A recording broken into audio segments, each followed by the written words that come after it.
There has been a lot of speculation about whether Israel would go it alone, would attack Iran all on its own. What does Mayor Dagan say about that?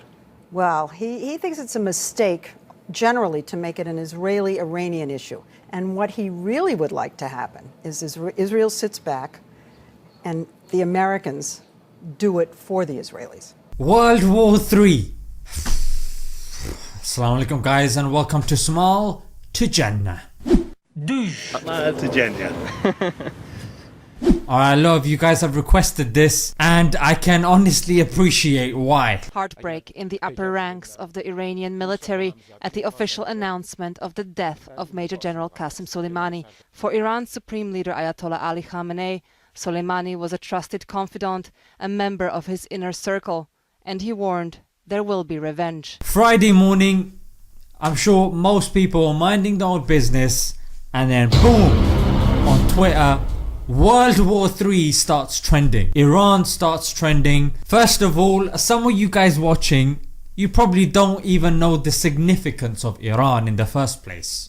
It's a land where the three wise men from the Christian story of Jesus came from. It's a land where the democratically elected leader was removed by the UK and the US in 1953 and was replaced by a tyrant.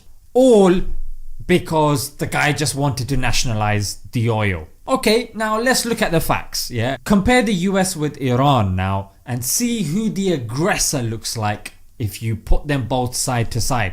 First of all, here's the countries that they have interfered, bombed in the last 60 years. As you can see, the US is coming out looking quite bad. Here is another statistic about the military expenditure of both nations. And here of course is the amount of military bases that are surrounding Iran. If you were of course to flip this, how bad would it look if Iran did the same thing around the US? And not to mention, Iran had a nuclear agreement with Obama. This was endorsed by the UN and of course other nations as well. When Trump came into power, he voided that nuclear agreement. Why? I mean, according to experts, Iran hadn't violated anything, but on top of that, sanctions were put on the country, which is just fancy for... 1 year ago today, US sanctions against Iran over its nuclear program were reintroduced. That means the US punish everyone who trades with Iran, which forces the country to go down economically. And because the people of any country are, not quite intelligent, if their day-to-day matters are affected, they get cheesed off by the government. So the US was hoping that if they were putting enough pressure on Iran, then one of two things would happen.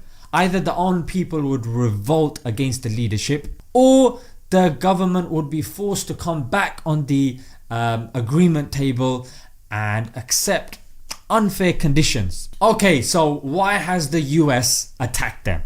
The main reason that they've said is this guy Soleimani was a bad guy. But the intelligent from amongst us will say, well, there's plenty of bad guys in India.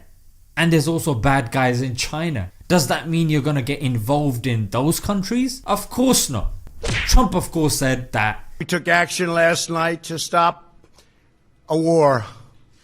We did not take action to start a war. you don't go to somebody, punch them in the face and say, whoa, I did that to avoid a fight between us, yeah?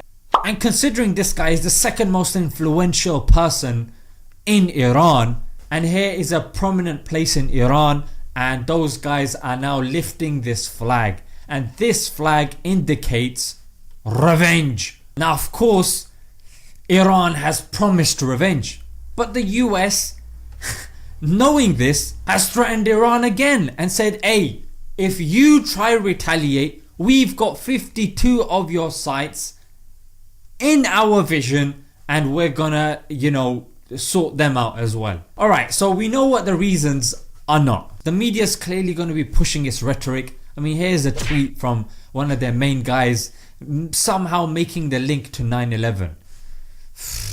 Don't try it, boy. What could the reasons be? Well, About 10 days after 9/11, I went through the Pentagon and I saw Secretary Rumsfeld, and he said, this is a memo that describes how we're going to take out 7 countries in 5 years, starting with Iraq and then Syria, Lebanon, Libya, Somalia, Sudan, and finishing off Iran.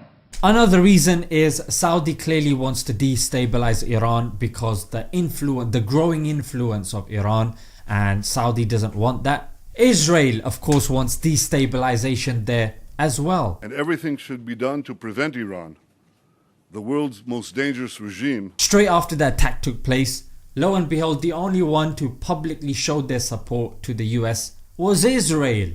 And not to mention they were given advance notice of the attack as well. And also on the 10th of November 2019, here was the headline. Yes, it's our friend Mr. Oil again. And another reason that experts have said is there is impending impeachment and an election coming up, and naturally if they interfere with Iran, the leader will be made to look in control and powerful and useful. And in Trump's own words, when Obama in 2011, when he had a beef with Obama, that's exactly what he was saying. Our president will start a war with Iran because he has absolutely no ability to negotiate. He's weak and he's ineffective. We have a real problem in the White House. So I believe that he will attack Iran sometime prior to the election because he thinks that's the only way he can get elected. Isn't it pathetic? And not to mention, of course, Trump knows the conservative Christians are going to be behind him. Obama sent them cash. President Trump turned them into ash. Trump, his name is Donald Hitman Trump. The terrorist killer. It's not happening. You're not about to run us over and kill our people and get away with it. No, Trump is not Obama. This man kills terrorists in his sleep. If he just makes it out to be some Christian thing and how God is on their side. And I really do believe we have God on our side. I believe that. I believe that. So what is next? Well, if Iran retaliates, it's going to retaliate on the US military bases. Now there are certain military bases in Arab countries as well. And if an attack happens in an Arab country, then it will cause infighting between the Muslims. And of course there's that famous age-old principle, divide and conquer yet again. The US is clearly very far away, so the people that are bound to suffer are those that are close by. Israel is of course on peak physical condition, so if any problem goes down, Israel is going to do its thing, and there is a chance, experts are saying, of expenditure as well. There are going to be of course 2 main camps that are going to form. China, Russia and Iran are in one camp. You've got the UK, US and other nations in the other camp. Then you're going to have certain countries that are pulled in the middle.